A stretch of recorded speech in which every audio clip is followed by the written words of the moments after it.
Viewers electric and electronics tips and trick চ্যানেলে আপনাকে স্বাগতম। আজকের এই ভিডিওটি খুবই সিম্পল, কিন্তু সিম্পল হলেও এই ভিডিওতে লুকিয়ে আছে কিছু অজানা তথ্য।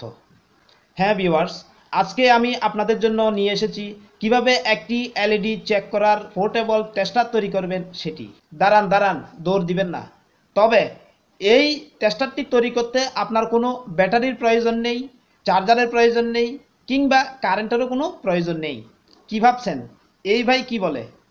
ব্যাটারি যদি না লাগে, কারেন্টই যদি না লাগে, অথবা চার্জারই যদি না লাগে, তাহলে এই এলইডিগুলো কিভাবে চেক করবে? কারণ এই এলইডিগুলো চেক করতে তো ডিসি ভোল্টের প্রয়োজন হয়, তাই না? হ্যাঁ, আপনি যদি একটুখানি এই কথাটা ভেবে থাকেন, তাহলে আমি বলবো 100% আপনি ইলেকট্রনিক্স জগতে একটি ইউনিক এবং 100% ইউজফুল একটি আইডিয়া নিতে চলেছেন। আপনি হয়তো ইউটিউবে অনেক ভিডিও দেখেছেন যেখানে এলইডি টেস্টার তৈরি করতে হয়তো ব্যাটারি লাগিয়েছে, অথবা চার্জার দিয়ে তৈরি করেছে, কিংবা এসি কারেন্টকে ডিসিতে পরিণত করে তৈরি করেছে। কারণ এই এলইডিগুলো চেক করতে ডিসি ভোল্টের প্রয়োজন হয়। তো আজকে আমি যে আইডিয়া দিয়ে এলইডি চেক করার টেস্টার তৈরি করব সেটি হচ্ছে মোবাইল। আপনার মোবাইল যদি ওটিজি সাপোর্ট করে থাকে, তাহলে আজকে আমি যে দুটি প্রোটেক্টর পার্টস লাগিয়ে একটি এলইডি টেস্টার তৈরি করব, আপনিও সেভাবে একটি এলইডি টেস্টার তৈরি করে নিতে পারবেন। এখন হয়তো আপনি আমাকে প্রশ্ন করতে পারেন, মোবাইল ওটিজি সাপোর্ট করলে তো এমনিতে ডিসি ভোল্ট বের হয়, সেই ডিসি ভোল্ট দিয়ে তো আপনি যে কোনো এলইডি নিঃসন্দেহে চেক করে নিতে পারবেন, তাহলে এখানে প্রোটেক্টর পার্টস কেন লাগাতে হবে? তো সম্পূর্ণ ভিডিওটি কন্টিনিউ করতে থাকুন। আমি আপনাকে বলতেছি কেন পোর্টেবল একটি এলইডি টেস্টার তৈরি করতে প্রোটেক্টর পার্টস লাগাবেন।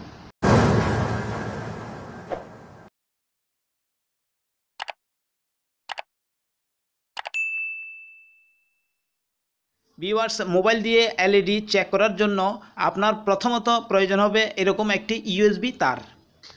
এই তারটি অবশ্যই 4 তার বিশিষ্ট হইতে হবে।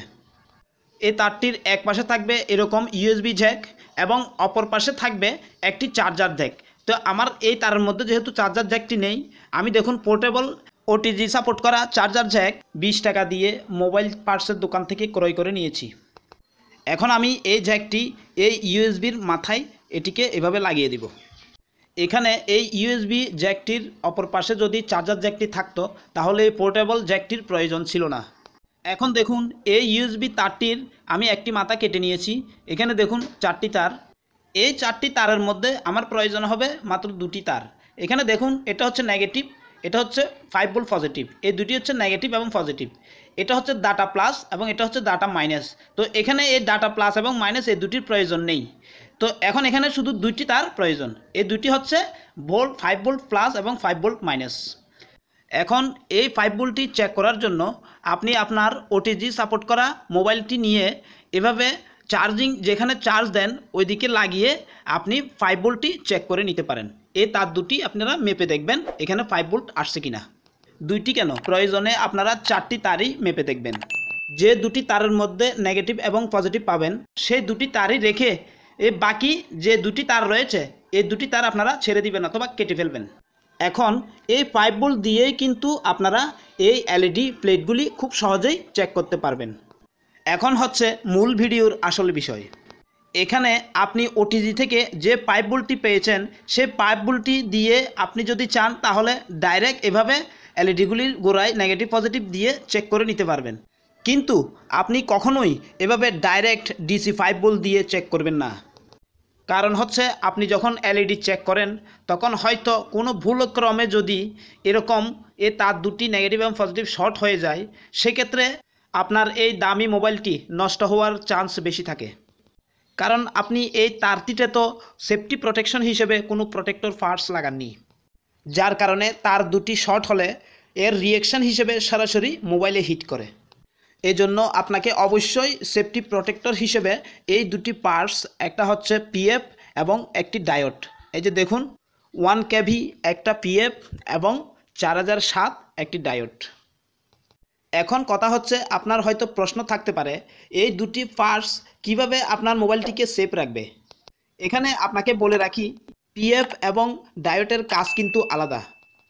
এখানে ডায়োড এবং পিএফ কিভাবে কাজ করে সেটি আমি কানেকশন করতে করতে আপনাকে বলতেছি। এখানে প্রথমত আপনারা এই ইউএসবি তারটিতে একটি অ্যাম্পিয়ার টিউব লাগিয়ে দিবেন। পজিটিভে এবং নেগেটিভে দুই পাশে দুইটি অ্যাম্পিয়ার টিউব লাগাবেন। এটি লাগানোর কারণ হচ্ছে যাতে কোনো পার্টস কোনো কিছুর সাথে শর্ট না হয়। এরপর এদিকে লক্ষ্য করুন, এই যে ইউএসবি তারটি আপনি যখন মোবাইলে লাগাবেন তখন এই পাইপ বোল্টটি এই তারের মাধ্যমে এখানে আসবে। এখানে আসলে আপনারা যে 5 ভোল্ট পজিটিভটি আপনারা ডায়োডের কালো প্রান্তে লাগাবেন। এই যে আপনি দেখুন, খেয়াল করে ঠিক এভাবে লাগাবেন। যদি কোনো ক্রমে আপনি যদি এই ডায়োডের পজিটিভ প্রান্তে লাগিয়ে দেন, সেক্ষেত্রে আপনার এই সার্কিটটি কাজ করবে না। কারণ এই ডায়োডগুলি হচ্ছে এমন একটি পার্টস, সেখানে যদি আপনি ডিসি বা এসি দেন তাহলে সে সামনের দিকে নিয়ে যাইতে পারবে, কিন্তু ওই এসি বা ডিসিকে পিছনের দিকে সে ব্যাক দিতে পারবে না। পজিটিভ দিয়ে আপনি যদি ভোল্টেজ দেন তাহলে সে নেগেটিভ দিয়ে কখনোই বেরোতে পারবে না, আর যদি নেগেটিভ দিয়ে দেন তাহলে সে পজিটিভ দিয়েই সরাসরি যাইতে পারবে। অর্থাৎ এই যে ডায়োডের এই নেগেটিভ প্রান্ত থেকে পজিটিভ প্রান্তের দিকে যেহেতু সে যাইতে পারে, সেহেতু সে ব্যাক যেহেতু দিতে পারে না, সেক্ষেত্রে আপনার পজিটিভ প্রান্তে যদি কোনো সমস্যা হয়ে থাকে তাহলে আপনার নেগেটিভ প্রান্তে সে ফিরে আসতে পারবে না। এই জন্য আপনার এই মোবাইলটি সেফ থাকে। এখানে পিএফ হচ্ছে ভোল্টেজ আদান প্রদানে বাধা সৃষ্টি করা। যেমন একটা বেড়িবাঁধ বললে ভুল হবে না। জোয়ারের সময় যখন সাগরের পানি উপরে ওঠার চেষ্টা করে তখন সেই বেড়িবাঁধের কারণেই কিন্তু উপরে উঠে আসতে পারে না। ঠিক তেমনি এই পিএফ ডিসি নেগেটিভ এবং পজিটিভের মধ্যে একটি বাঁধ হিসেবে কাজ করে। তো এটি কিভাবে কানেকশন করতে হয়? এটি কানেকশন করতে হয় এইভাবে। এই যে দেখুন, আপনারা লক্ষ্য করুন, নেগেটিভ এবং পজিটিভের মধ্যে এই পিএফের দুটি টার্মিনাল এভাবে কানেকশন করতে হয়। এতে আপনার নেগেটিভ এবং পজিটিভের মধ্যে যদি কোনো ভোল্টেজ ঘুরে যায়, সেক্ষেত্রে এই পিএফের কারণে নেগেটিভ এবং পজিটিভের মধ্যে ভোল্টেজ পাস হতে পারে না, ফলে মোবাইলটি বেঁচে যায়। এখন এই পার্টস দুটি আপনারা কিভাবে ইউএসবি তারের মধ্যে কানেকশন করবেন সেটি এখন আমি কানেকশন করে আপনাদের দেখাচ্ছি। ভিউয়ার্স, এখন আমি এই পার্টস দুটি কানেকশন করে নিয়েছি। দেখুন এখানে এই যে এখানে যে এই তারটি হচ্ছে পজিটিভ এবং অপোজিট এই তারটি হচ্ছে নেগেটিভ। এই নেগেটিভ এবং পজিটিভের মাঝখানে আমি পিএফ কানেকশন করেছি এবং পজিটিভ থেকে ডায়োডের নেগেটিভ হয়ে পজিটিভ দিয়ে আমি পজিটিভ বের করেছি। দেখুন, এটা হচ্ছে লালটা হচ্ছে পজিটিভ। এরপর নেগেটিভ আমি সরাসরি ডাইরেক্ট কানেকশন করেছি। তো এটাই ছিল আজকের এই পার্টস দুটি লাগানোর ভিডিও। আপনারা চাইলে একটা স্ক্রিনশট নিয়ে নিতে পারেন। তো ভিউয়ার্স, এখন আমার এলইডি টেস্টারটি তৈরি হয়ে গেছে। এখন আমি এখানে টিউব লাগিয়ে ভালোভাবে ট্যাপ দিয়ে পেঁচিয়ে দিচ্ছি। আপনারাও এরকম ট্যাপ দিয়ে পেঁচিয়ে দিবেন। এখন আমি চেক করব এটি প্রপারলি কাজ করতেছে কিনা। দেখুন, আমি এই মোবাইলটিতে পোর্টেবল জ্যাকটি লাগিয়ে নিচ্ছি। দেখুন, এখন আমি এই এলইডিগুলি চেক করব। এখানে আপনারা নেগেটিভ এবং পজিটিভ তার দুটির মাথায় অবশ্যই শক্ত দেখে তামার তার লাগিয়ে নেবেন, অথবা মিটারের যে কাঁটা থাকে ওই কাঁটাটিও লাগাতে পারবেন। আমি কিন্তু এই তার দুটির মধ্যে লাগাইনি, তো আপনারা আপনাদের পরিমাণ মতো লাগিয়ে নেবেন। এতে আপনার এলইডিগুলি চেক করতে সুবিধা হবে। তো ভিউয়ার্স, এতক্ষণ আপনারা এলইডি চেক করা দেখেছেন। এখন আপনি এলইডি চেক করতে করতে যদি এই তার দুটি নেগেটিভ এবং পজিটিভ শর্টও হয়ে যায়, সেক্ষেত্রে আপনার মোবাইলের কোনো ক্ষতি হবে না, কারণ এই ইউএসবি তারটিতে সেফটি প্রোটেকশন হিসেবে প্রোটেক্টর পার্টস লাগানো আছে।